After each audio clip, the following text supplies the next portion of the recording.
नमस्कार, मैं हूं आशुतोष और आप देख रहे हैं सत्य हिंदी। सत्य हिंदी के विशेष कार्यक्रम श्रवण कर की खरी खरी में आपका स्वागत है। यह हमारा वो कार्यक्रम है जिसमें देश के जाने माने पत्रकार संपादक श्रवण गर्ग जी अपनी तीखी टिप्पणी करते हैं मौजूदा राजनीतिक माहौल पर, और उनकी तीखी टिप्पणियों से न तो सत्ता पक्ष बचता है न विपक्ष, और दोनों ही तिलमिला के रह जाते हैं। आज फिर मुखातिब होंगे श्रवण जी से और जानेंगे कि वेनेजुएला पर हमला करके अमेरिका क्या संदेश पूरी दुनिया को देना चाहता है। द्वितीय विश्व युद्ध के बाद दुनिया कानून, नियम और कायदों के हिसाब से चलती थी। यूनाइटेड नेशंस ने एक बड़ी भूमिका उस पर निभाई, जिसका नतीजा यह हुआ कि पिछले 70 साल से ज्यादा कोई तीसरा विश्व युद्ध नहीं हुआ। उसकी सबसे बड़ी उपलब्धि है। लेकिन अब ऐसा लगता है जैसे कि वो रूल बेस्ड जो ग्लोबल ऑर्डर था, यानी नियम कानून पर आधारित जो अंतरराष्ट्रीय संस्थान थे, वो अब पूरी तरीके से अंतिम सांस ले रहे हैं। पहले दुनिया ने देखा कि रूस ने किस तरीके से यूक्रेन पर हमला करके उस पर कब्जा करने की कोशिश की।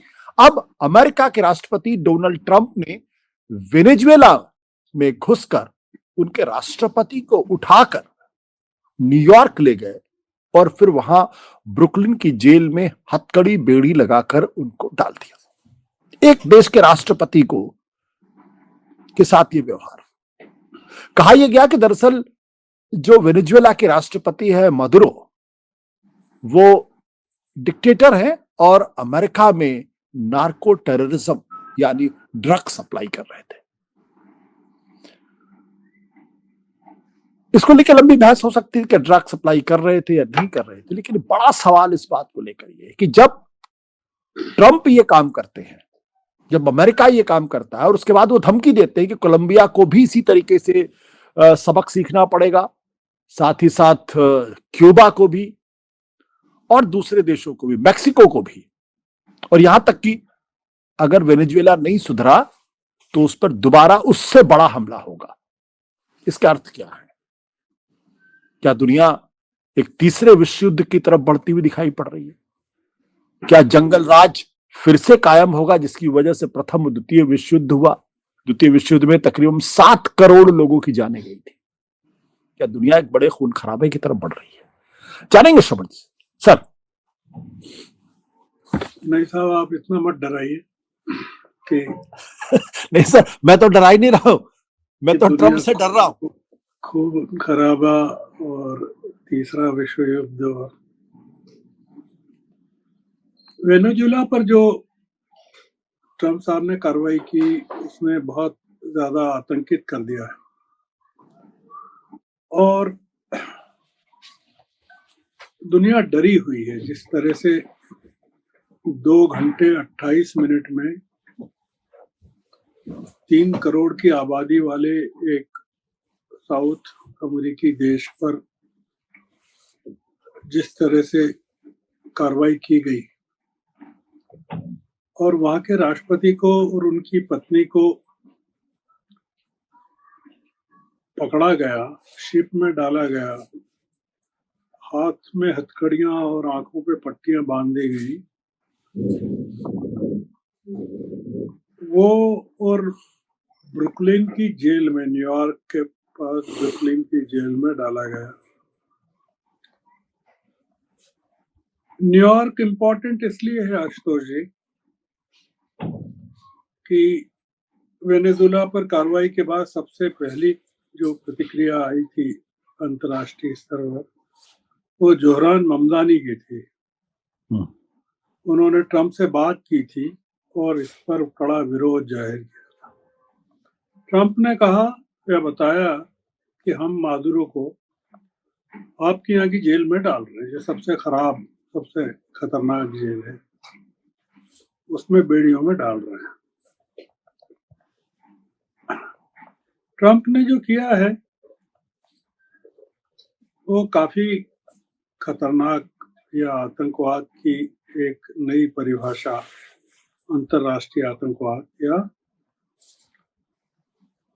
जिस तरह से पूरी कार्रवाई की गई, जिसका डर मैक्सिको में आपने बताया क्यूबा में और कोलंबिया में, खासकर कोलंबिया की सीमाएं तो पूरी की पूरी सील हो गई हैं।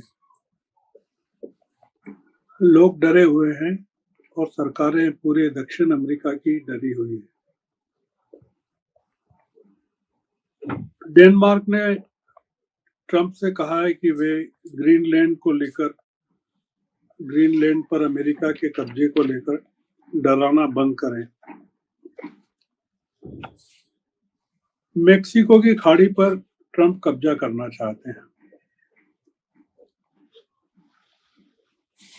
पनामा का अगर दुनिया को याद हो कि 1989 में जो हमला किया था अमेरिका ने पनामा पर, दक्षिण अमेरिका में सबसे बड़ा हमला था।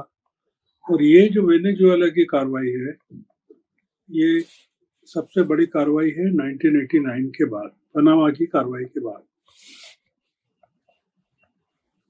इसमें जो चिंता वाली बात है वो कई दूसरी भी हैं। आपने जो कहा जी कि नारकोटिक्स टेररिज्म का जो मादुरो पर आरोप है, वो चुनाव में हार गए थे, उसके बावजूद सत्ता में बने हुए थे। यूनाइटेड नेशंस की एक रिपोर्ट के हिसाब से 20,000 लोगों को एक्स्ट्रा जुडिशियल प्रोसेस के तहत एग्जीक्यूट किया गया मादुरो के राज में। वो तमाम चीजें हैं, वो अपनी जगह है, पर वेनेजुएला में कार्रवाई के बाद ट्रंप ने उन लोगों के हाथ में सत्ता नहीं सौंपी जो डेमोक्रेटिक पार्टी के हैं,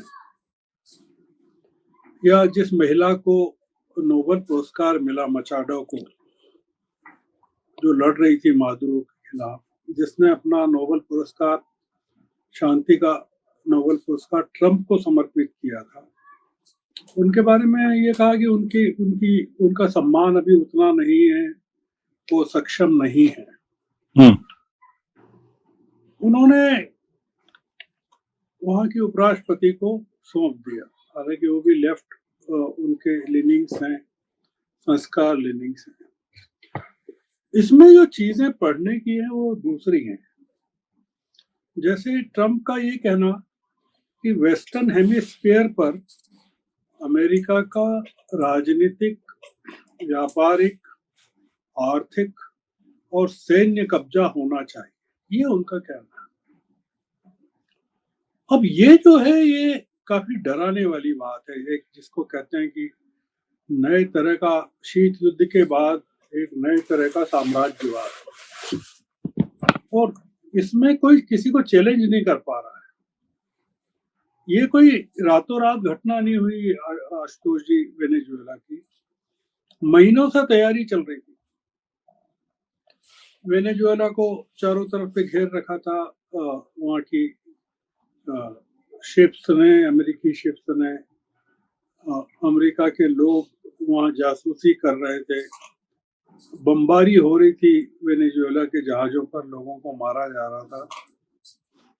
आप ये कह सकते हैं कि पिछले 1999 के बाद से, 1999 के बाद से अमेरिका और वेनेजुएला के बीच तनावपूर्ण संबंध चल रहे थे। और ट्रंप ने तो अभी जुलाई में मादुरो के खिलाफ $5 करोड़ का इनाम रखा था कि वो जो कोई उनका सिर काट के लाएगा उसको $5 करोड़ देंगे।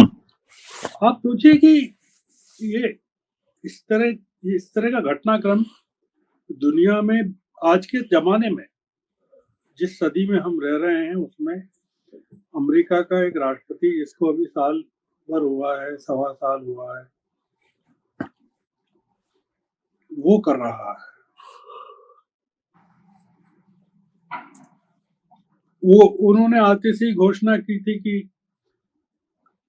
कनाडा को अमेरिका का 51वां राज्य बनाना चाहते हैं। आप सोचिए कि ये जो सवाल इसमें उठता है, वो ये उठता है कि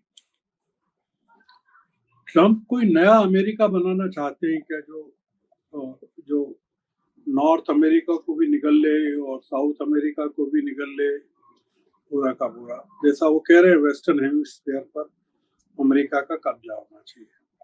तो ये क्या उस उनके घोषणा से अलग है क्या कि मेक अमेरिका ग्रेट अगेन, मागा से अलग है जो वो कह रहे थे या कहते हैं? दुनिया में इस तरह का कोई उदाहरण नहीं है, मतलब इराक वार को छोड़ दें जिसमें अमेरिका और पश्चिमी राष्ट्रों ने जिस तरह से सद्दाम हुसैन की हत्या की थी, पर एक संप्रभुता संपन्न राष्ट्र के राष्ट्रपति को इस तरह से गिरफ्तार करना और पकड़ना दुनिया की आंखों के सामने और उसको अपनी विजय बताना और ये कहना कि अब अगला नंबर क्यूबा का है, मेक्सिको का है, कोलंबिया का है, खुलेआम कहना, ये क्या बताता है? तो हमको प्रतीक्षा क्या करना चाहिए? मतलब अगर आप कहें कि अब आज तो पहला सप्ताह है नए साल का, अभी तो जी तो हमको प्रतीक्षा क्या करना चाहिए? क्या ये प्रतीक्षा करें कि ट्रंप की कार्रवाई, अगली कार्रवाई अब कहाँ और कैसी होगी, किस राष्ट्र पर होगी और उसकी अंतर्राष्ट्रीय प्रतिक्रिया क्या होगी, अमेरिकी जनता के बीच में उसकी क्या प्रतिक्रिया होगी, डेमोक्रेटिक पार्टी जो है उसकी क्या प्रतिक्रिया होगी या किस तरह से रिएक्ट करेगी? कमला हैरिस ने तो बहुत ही गुस्से के साथ ये वेनेजुएला के मामले की कार्रवाई पर रिएक्ट किया है, पर इसमें एक जो सबसे बड़ा डेमोक्रेटिक मुद्दा है, हालांकि ये जो ट्रंप की कार्रवाई है बहुत तानाशाही वाली है, एक तानाशाह को हटाने के लिए तानाशाही अधिनायकवादी कार्रवाई, आतंकवादी कार्रवाई, पर इस पर डेमोक्रेटिकली रिएक्ट कैसे करेगा अमेरिका, उसके लिए हमको 3 नवंबर तक की प्रतीक्षा करना पड़ेगी दुनिया को। 3 नवंबर को अमेरिका में बहुत ही महत्वपूर्ण मध्यावधि चुनाव होने जा रहे हैं और ये मध्यावधि चुनाव जो हैं, हालांकि वो ट्रंप की हैसियत को प्रभावित नहीं करेंगे एज ए राष्ट्रपति, पर दुनिया को अमेरिका की ताकत का पता चलेगा और ये पता चलेगा कि ट्रंप की कार्रवाई को अमेरिकी जनता अगर एंडोर्स करती है कि नहीं करती, और अगर एंडोर्स कर देती है तो फिर अपने बाकी बचे 2 सालों में नवंबर के बाद ट्रंप किस तरह का व्यवहार दुनिया के साथ करेंगे। ये जो मिड टर्म इलेक्शन है आशुतोष जी, इसमें जो प्रतिनिधि सभा है अमेरिका की, उसकी 435 सीटों के लिए चुनाव होने हैं। आप सोचिए कितना महत्वपूर्ण चुनाव है। कम से कम सीनेट की 33 या 34 सीटों के लिए चुनाव होने हैं। अमेरिका के 50 राज्यों में 36 गवर्नरों के चुनाव होने हैं और कई राज्यों की विधानसभाओं के, स्टेट असेंबलीज के चुनाव होने हैं, म्युनिसिपल बॉडीज के चुनाव होने हैं। ये सब नवंबर में होंगे। मतलब बहुत महत्वपूर्ण चुनाव है। जैसे आप कह रहे हैं कि बिहार के चुनाव से प्रकट हुआ कि मोदी जी कितने ताकतवर हैं, तो नवंबर के चुनाव से ये प्रकट होगा कि ट्रंप कितने ताकतवर। भारत के संदर्भ में हम अगर इस चीज को देखें जो हो रहा है, तो आप सोचिए कि वेनेजुएला के खिलाफ कार्रवाई के तुरंत बाद, मतलब ये शायद शनिवार को कार्रवाई हुई हमारे हिसाब से, और संडे को ट्रंप ने मोदी जी को लेकर क्या धमकी दी। जब रिपोर्टरों ने उनसे पूछा कि कहा कि भारत ने रूस से तेल खरीदना कम कर दिया है, तो ट्रंप कहते हैं कि मोदी जी ने रूस से तेल खरीदना इसलिए कम किया है कि मोदी मुझे खुश करना चाहते हैं। और उनको पता है मोदी को कि मैं उनसे नाराज हूँ, ये ट्रम्प कहते हैं, और मुझे खुश करना जरूरी है। उन्हें अगर व्यापार करना है हमसे, और हम उनके खिलाफ तुरंत टैरिफ बढ़ा सकते हैं। आप सोचिए कि ये एक जिस तरह की भाषा का इस्तेमाल ट्रम्प ने किया मोदी जी के लोग लेकर, या भारत को लेकर, उसका क्या मतलब, जो हमारी पूरी की पूरी सोच है भारत में, या हमारी जो डिप्लोमेसी है, वो उस पर क्या असर पड़ना चाहिए। देखिए, इसमें एक जो कारण है, सबसे बड़ा जो कारण बताया जा रहा है, वो ये बताया जा रहा है कि वेनेजुएला में तेल के बहुत अकूत भंडार हैं। मतलब सबसे लीडिंग कंट्री है वो तेल पैदा करने वाला। और ट्रम्प की पहली घोषणा ये थी कि अब वेनेजुएला के जो तेल है उस पर अमेरिकी कंपनियां जाकर उस पर कब्जा करेंगी। तो हम अपनी बात को समाप्त करें, क्योंकि समय आपने जो दिया वो पूरा हो रहा है। तो उसमें जो एक इम्पॉर्टेंट चीज समझ में आ रही है, वो 2-3 चीजें समझ में आ रही है। भारत ने इस पर कोई प्रतिक्रिया नहीं दी। मतलब एक जो कॉलमिस्ट हैं, चर्चित कॉलमिस्ट हैं, वो कहते हैं कि ये भारत ने जो संयम दिखाया है वो उचित है, क्योंकि भारत के लिए इसमें कई तरह के अवसर हैं। जो एक रिपोर्ट में देख रहा था, उसमें ये है कि मादुरो के जाने के बाद हमारा कोई $1 बिलियन जो बकाया है तेल के अकाउंट में हमारे भारत का वेनेजुएला पर, वो हो सकता है हमको वापस मिल जाए।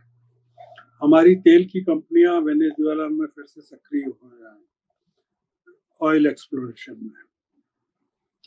ये हमारे इंटरेस्ट हैं। पर इसमें जो एक बड़ी बात है कि इंडिया ने वहाँ जो हुआ है उसको लेकर कोई आलोचना नहीं की है, उस पर कोई प्रतिक्रिया नहीं दी है कि ये गलत हुआ है। अब इसके जो कॉन्सिक्वेंसेस हैं उसमें हमको एक चीज देखना चाहिए आखिर में, कि जेलेंस्की ने इसको लेकर काफी उत्साहवर्धक प्रतिक्रिया दी है कि ट्रम्प ने देखिए वेनेजुएला में क्या किया। इसका मतलब ये कि क्या इसके कारण रूस के कदम यूक्रेन में अब रुक जाएंगे, थम जाएंगे, यूक्रेन पर हमले बंद हो जाएंगे, या रूस और यूक्रेन के बीच में कोई समझौता अमेरिकी या ट्रम्प की मध्यस्थता से जो होने वाला है वो हो जाएगा। और दूसरा ये, अगर आपने हाल के दिनों की कार्रवाई पढ़ी हो, तो चीन ने ताइवान के आसपास या ताइवान को लेकर बहुत बड़ी सैन्य एक्सरसाइज पूरी की है, 1-2 दिन पहले ही खत्म हुई है, और ओपनली कहा है कि ताइवान पर हम कब्जा करेंगे। अब ये जो अमेरिका की दादागिरी सामने आई है, ये क्या यूक्रेन को बचाएगी या ताइवान को बचाएगी? तो इसको लेकर जो दुनिया बट गई है, वेनेजुएला को लेकर पूरा यूरोप बट गया है। यूरोप की जो जनरल रिएक्शन है वो तो ये कि उन्होंने खुशी जाहिर की है, उन्होंने कोई बहुत नाराजगी जाहिर नहीं की है। पर लैटिन अमेरिका में बहुत नाराजगी है, दुनिया के और देशों में बहुत नाराजगी है। तो अब इसको किस तरह से हम डिकोड करें, जैसा मैंने कहा है कि अमेरिकी जनता ही इसकी निर्णायक सिद्ध होगी, और उसके लिए हमको अमेरिका की तरफ देखना पड़ेगा कि वहाँ आंतरिक तौर पर वेनेजुएला के खिलाफ कार्रवाई को लेकर किस तरह की प्रतिक्रिया सामने आती है, और नवंबर के चुनाव में, मिड टर्म इलेक्शन में अमेरिका किस तरह से रिएक्ट करता है। तो मैं समझता हूँ कि आपकी बात का मैंने पूरी तरह जवाब तो नहीं दिया, पर फिर भी कुछ जवाब दिया है। तो धन्यवाद sir, thank you. Thank you very much. Thank you very much. Copyright disclaimer under Section 107 of the Copyright Act 1976. Allowance is made for fair use for purposes such as criticism, comment, news reporting, scholarship, and research. Fair use is a use permitted by copyright statute that might otherwise be infringing.